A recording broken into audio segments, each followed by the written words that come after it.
Those who have swords and know how to use them, but keep them sheathed, will inherit the world. You should be a monster.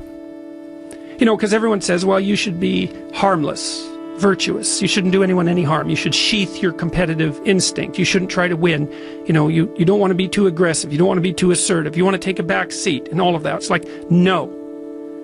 Wrong. You should be a monster, an absolute monster, and then you should learn how to control it. Competent and dangerous? Why dangerous? Because it's the alternative to being weak. And weak is not good.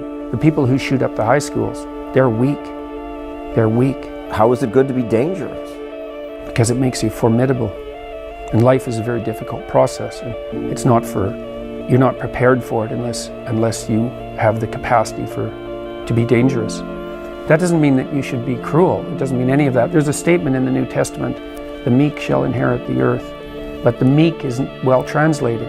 It means something more like those who have swords and know how to use them but keep them sheathed will inherit the world.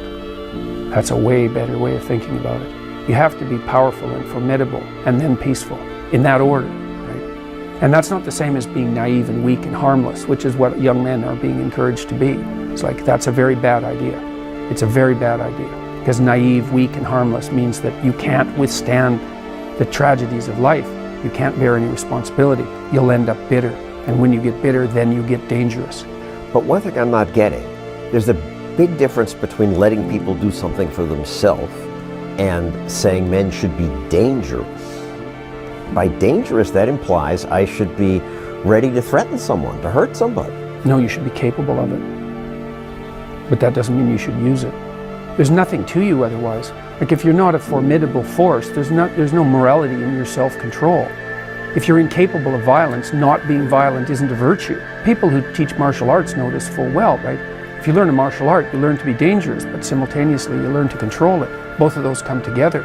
And the combination of that capacity for danger and the capacity for control is what brings about the virtue. Otherwise you confuse weakness with moral virtue. I'm harmless, therefore I'm good. It's like, no, that isn't how it works. That isn't how it works at all. If you're harmless, you're just weak. And if you're weak, you're not going to be good. You can't be, because it takes strength to be good. It's very difficult to be good.